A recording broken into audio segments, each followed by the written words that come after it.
जय श्री राम दोस्तों, मेरा नाम मोनीश और आज के इस पर्टिकुलर वीडियो में मैं बात करने वाला हूं कि बिहार का अगला मुख्यमंत्री कौन होगा, किसके हाथों में बिहार की बागडोर सौंपी जाए कि बिहार की जो ये आज दुर्दशा बनी है उससे हम लोग बाहर निकले।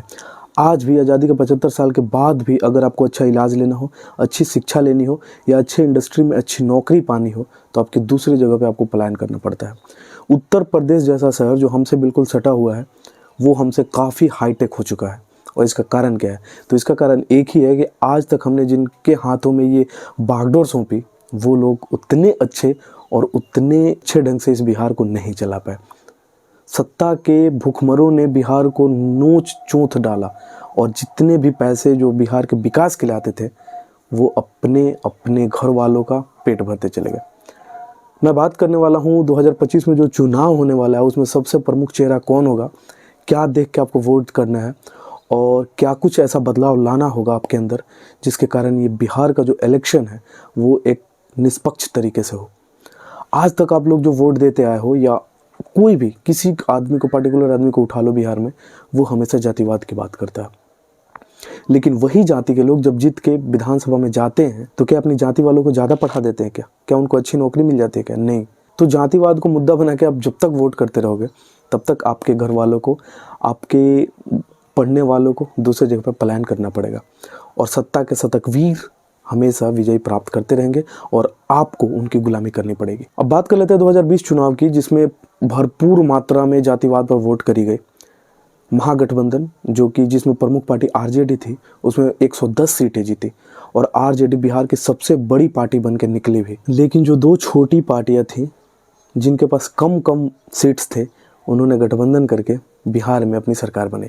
मैं बात करने वाला नीतीश कुमार और बीजेपी की। अच्छा, बीजेपी की एक विडंबना ये है कि हमेशा ये बिना किसी चेहरे की चुनाव लड़ती है, जिसके कारण हमेशा इसको किसी दूसरे पार्टी पे निर्भर रहना पड़ता है अपनी सरकार बनाने के लिए। कभी भी ये अपनी चेहरे के साथ चुनाव नहीं लड़ी है और जो चेहरा ये चुनाव में उतारती है एज ए सीएम वो उतना कारगर नहीं होता है। अच्छा, अभी एक नया चेहरा बीजेपी के साथ जुड़ा है जो कि काफ़ी चर्चा में है। मनीष कश्यप की मैं बात कर रहा हूँ।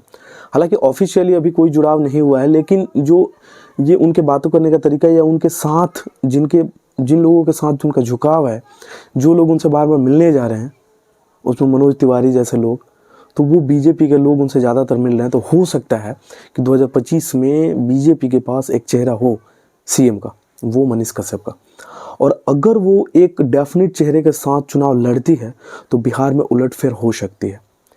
लेकिन फिर मैं बात कर रहा हूँ थोड़ा सा जातिवाद तो इतना जल्दी तो हटेगा नहीं ना बिहार में, तो थोड़ा सा मैं उन चीज़ों पे बात करता हूँ। आरजेडी के पास सबसे बड़ी जो वोट बैंक है वो है यादव और मुसलमान, राइट। लेकिन अगर वो सीट, जहाँ पे वो पर्टिकुलर सीट वो आरजेडी दे रहे, अगर वहाँ पे कोई और भी जाति बहुमत में है और अगर उस जाति को टिकट मिल जाता है तो वो जाति के लोग भी उस सदस्य को अपना वोट देते हैं। तो इस तरह से आरजेडी का जो वोट बैंक है दिन प्रतिदिन बढ़ता जा रहा है और यादव और मुसलमान बिहार में बहुमत में है।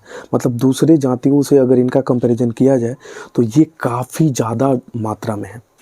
तो अगर बीजेपी को इन चीज़ों से टक्कर देना है तो अपना इंडिविजुअल चुनाव लड़ना होगा। नीतीश कुमार के साथ चुनाव नहीं लड़ना है। अगर नीतीश कुमार के साथ चुनाव लड़िएगा तो नीतीश कुमार एक अच्छी खासी सीट जीत लेंगे आपके नाम पे और फिर वो महागठबंधन में चले जाएंगे। तो अभी तो हाल ये है कि नीतीश कुमार खैर महागठबंधन में ही है, लेकिन वो उनको पलटू चाचा भी कहा जाता है क्योंकि वो इतनी बार पलट चुके हैं कि उनके खुद का अस्तित्व जो मिट गया।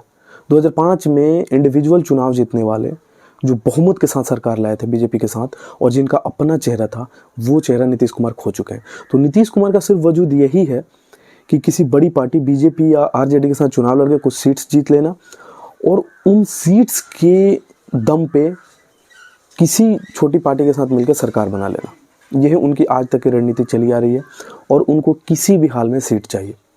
तो बीजेपी को कभी भी ऐसे लोगों के साथ चुनाव नहीं लड़ना। अगर 2025 में कुछ नया करना है तो इंडिविजुअल चुनाव लड़िए और एक अच्छा चेहरा मुख्यमंत्री के लिए पहले से प्रचार प्रसार में आप लगा दीजिए। मनीष कश्यप एक अच्छा चेहरा हो सकते हैं क्योंकि इनका जो क्रेज़ है वो युवाओं में काफ़ी ज़्यादा है और इनको लोग ऐसा मानते हैं कि एक मिडिल क्लास से आते हैं और चीज़ें उन्होंने फेस करी है जो एक आम मिडिल क्लास, एक आम आदमी बिहार का प्रतिदिन फेस करता है। तो हो सकता है कि वो चेंज आ सके। अब बात कर लेते हैं आरजेडी का। तो आरजेडी यार अपने आप में एक बड़ी पार्टी है, 70 सीट जीती थी पिछले चुनाव की अगर बात करें तो अकेले, और गठबंधन के साथ मिला के 110 सीटें जीती थी। तो मात्र इसको और 12 सीट्स जीतना है, राइट। तो आरजेडी और अगर जेडीयू और कांग्रेस या डिफरेंट और दलों को मिला के अगर महागठबंधन एक साथ चुनाव लड़ती है बिहार में, तो उसको हराना बीजेपी के लिए थोड़ा सा मुश्किल होगा। अब बीजेपी को मुद्दा क्या लाना होगा? सबसे पहले अपना एक सीएम का चेहरा, जो कि मनीष कश्यप एक अच्छा चेहरा हो सकते हैं, वो उतारो। दूसरा कि जो मुद्दा है अभी तक जातिवाद को ख़त्म करने के लिए आपको हिंदू, जो पूरे देश में आपने मुद्दा जो पिक किया हुआ है, उसको बिहार में भी पिक करना पड़ेगा, ताकि दूसरी हिंदू जाति जैसे यादव या और छोटे छोटे जो अल्पसंख्यक हैं वो भी आपको वोट करें। बिना उनके आप चुनाव नहीं जीत सकते। तीसरी जो विकास का मुद्दा है, जो आज तक बिहार पीछे है, उस पर इंडस्ट्रीज वगैरह का आपको प्रलोभन देना होगा। अच्छी शिक्षा, अच्छी स्वास्थ्य की भी प्रलोभन देना होगा। तो इन सारे मुद्दों के साथ अगर चुनाव लड़ते हैं एक अच्छा चेहरा के साथ, तो बीजेपी इसमें आगे बढ़ सकती है और इस महागठबंधन की सरकार को, जो कि थोड़ा सा मुश्किल लग रहा है हराना, हरा सकते हैं।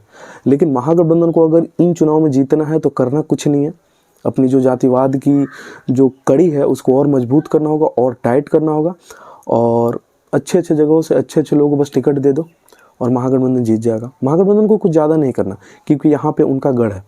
बीजेपी को अगर घुसना है तो कुछ नया करना होगा।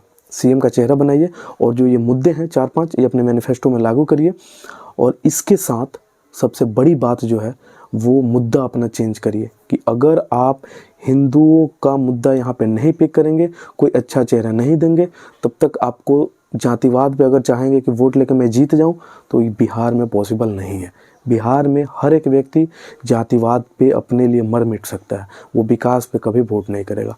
तो अगर आपको जीतना है तो जिस जगह पे आप सीट दे रहे हो किसी एमएलए को, तो सबसे पहले चेक करो कि उसकी बहुमत वहाँ पे है भी कि नहीं, वहाँ पे वो अगर अपनी जातियों का वोट लेके जीत सकता है कि नहीं, तो ये भी आपको हमेशा ध्यान रखना होगा। तो वो एमएलएज का भी आप पुनर्निरीक्षण करिए, क्योंकि बहुत सारे ऐसे एमएलएज आपके हैं बीजेपी के जो जीतने के बाद भी उनका क्रेज धीरे धीरे घट रहा है, तो उन लोगों का भी टिकट काट के किसी अच्छे लोगों को टिकट देना होगा। अगर आपको वीडियो अच्छा लगा और ऐसे और सारे वीडियोज़ आप देखना चाहते हैं, और अगर कुछ इसमें सुधार आप करना चाहते हो, तो कमेंट सेक्शन में मेरे साथ बताइए, इंस्टाग्राम पे मेरे साथ जुड़िए, और मिलते हैं नेक्स्ट वीडियो में नए टॉपिक के साथ। तब तक के लिए सिर्फ गुड डे, बाय बाय, जय श्री राम। और इस चैनल को जरूर सब्सक्राइब कर लें, क्योंकि सब्सक्रिप्शन बहुत कम है और व्यूज़ काफ़ी जा रहे हैं। मिलते हैं नेक्स्ट वीडियो में नए टॉपिक के साथ, तब तक के लिए सिर्फ गुड डे, बाय बाय।